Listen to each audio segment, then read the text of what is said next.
ఇప్పుడు మనం 2024వ సంవత్సరం మే నెల 1వ తేదీ నుంచి 31వ తేదీ వరకు ద్వాదశ రాశుల్లో 5వ రాశి సింహరాశి వారి జ్యోతిష్య బలం ఎలా ఉందో, భూత భవిష్యత్తు వర్ధమానం ఎలా ఉందో మన జానకిరామ్ని అడిగి చూద్దామండి. ఆ జానకిరామ్ సింహరాశి వారి జాతకం ఎట్లా ఉంది చూడండి. సింహరాశి వారి జాతకం ప్రశ్న యుగం బలం తెలించిన కార్యం అనుకున్న కోరిక చేసే పనిది ఇల్లు జాగా భూమి చూడు.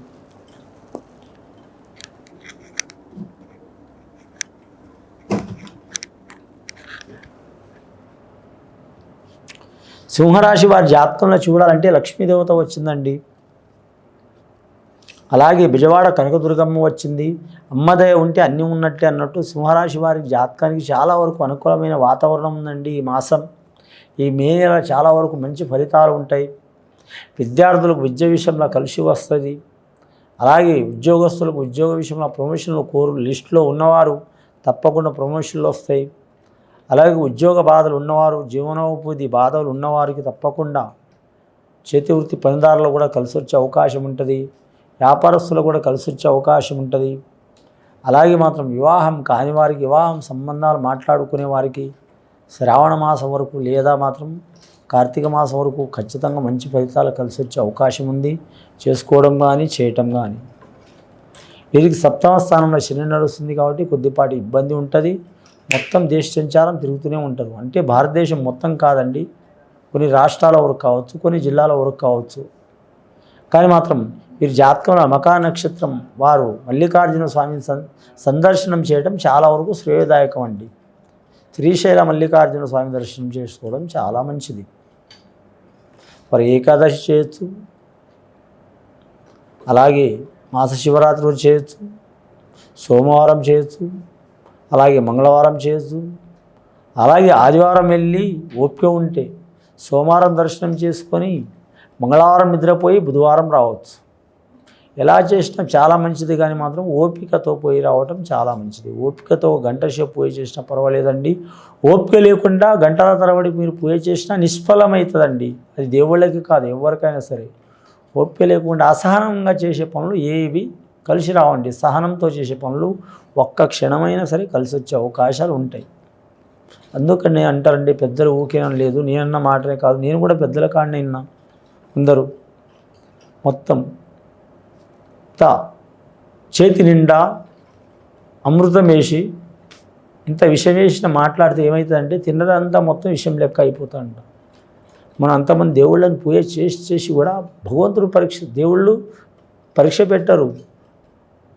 భగవంతుడు పరీక్ష పెట్టాడు, గ్రహాలు పరీక్ష పెడతాయి, మన కర్మ మనకు పరీక్ష పెడుతుంది. మనం ఇంతమంది దేవుళ్ళని కొలుస్తున్నా, ఇంత రకంగా మంచిగా పూజలు చేస్తున్నా, పునస్కారాలు చేస్తున్నా, ఉపవాసం ఉంటున్నా, తింటలేదు, తిరుగుతున్నా, అయినా సరే మాకు పని అవ్వట్లేదని బాధపడుతూనే ఉంటారు, తిడుతుంటారు కొందరు. అక్కడ వీరికి ఏమవుతుందంటే వీరికి ఏం కాదండి, చేసిన పుణ్యం అంటే చేసిన పూజ పోతుంది. గచ్చకాయంత విషం వేసినట్టు అన్నట్టు. చేతి నిండా అమృతం వేసి గచ్చకాయంత విషం వేస్తే ఆ అమృతం కూడా విషం లెక్కనే అవుతుంది. అందుకనండి చాలా వరకు ఓపిక పట్టుకోవడం చాలా మంచిది. సింహరాశి వారికి బొబ్బా నక్షత్రం వారికి శుక్రమహారదశ చాలా అద్భుతంగా ఉంది. శుక్రమహారదశకు అధిపతి అమ్మవారు లక్ష్మీదేవత. లక్ష్మీదేవత ఆరాధన చేయడం చాలా మంచిది. లక్ష్మీదేవత స్థిరంగా ఎవరింట్లో ఉండదు. కానీ మనం తలుచుకుంటే మాత్రం మనం అంటే నాతో సహా అండి ఎవరైనా సరే లక్ష్మీదేవత ఒక్క రూపాయినా మన జేబులో ఉంటుందండి. కొన్ని కోట్లున్నా కొందరికి అవసరం రావు. ఆ ఒక్క రూపాయి ఒక్కోసారి మన ప్రాణాన్ని కూడా కాపాడుతుంది. లక్ష్మీదేవత ఎవ్వరికి ఎంత ఉండాలో ఉంటుందా ఆమె, అది ఆమె యోగ బలం. ఒకానొక కాలంలో మాత్రం లక్ష్మీదేవతకు ఒక్క రూపాయి కూడా లేకుండే. కానీ మాత్రం కార్తీక పురాణం చూడొచ్చు మీరు, అలాగే పురాణంలో చూడొచ్చు మీరు, కొన్ని పురాణాలలో చూడొచ్చు. ఆ భగవంతుడు పరమేశ్వరుడే లక్ష్మీదేవతకు మొత్తం ధనాన్ని ఐశ్వర్యాన్ని దానమిచ్చిండు. ఎలా కాలం ఎన్ని యుగాలు మారినా సరే నీ కాడ స్థిరంగా ఉంటుంది లక్ష్మి, కానీ నువ్వు మాత్రం స్థిరంగా ఉండవని. తల్లి లక్ష్మీదేవత నీ కాడ ధనం స్థిరంగా ఉంటుంది, నువ్వు కానీ ఒక్కాడ స్థిరంగా ఉండవని ఇచ్చిండు వరం. ఇప్పుడు కాదు, ఇప్పుడు ఈ కలియుగం మాట కాదు, ఎప్పుడో కాలం మాట. ఇంకా కొన్ని యుగాలు కంప్యూటర్ యుగం దాటినా కూడా అలాగే నడుస్తూనే ఉంటుంది. ఆ లక్ష్మీమాతకు మాత్రం పరధ్యానం కాకుండా మామూలుగా ఖచ్చితంగా మీరు పూజ చేయండి. స్త్రీలు పురుషులు ఎవరైనా చేసినా చాలా మంచిది. గత కొన్ని సంవత్సరాల నుంచి రుణ బాధలు ఉన్నవారు, ధన బాధలు ఉన్నవారు, అలాగే కుటుంబ బాధలు ఉన్నవారు ఎవరైనా సరే అండి, బుక్కెడంత అన్నం, ఒక గృహం,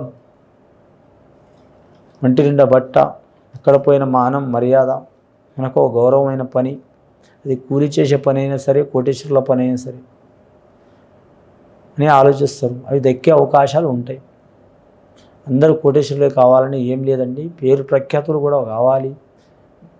మన ధనం పోతుంది, మన ఆయుష్ పోతుంది, కీర్తి అనేది కొన్ని వేల సంవత్సరాలు కూడా ఉంటుంది. కానీ ముఖ్యంగా వీరి జాతకంలో చూడాలంటే మాత్రం విద్య విషయంలో కూడా కలిసి వచ్చే అవకాశం ఉంది.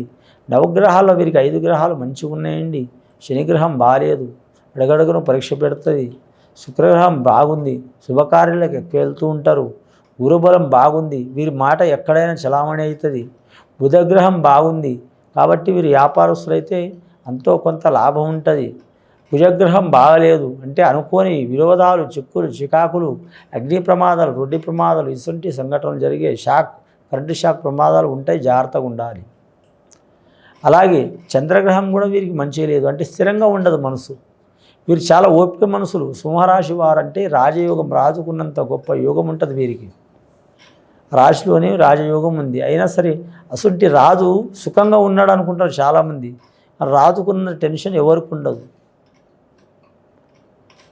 ఒక సంవత్సరంలో 365 రోజుల్లో అందులో మాత్రం కనీసం 200 రోజులు ప్రశాంతత ఉండదు రాజుకు.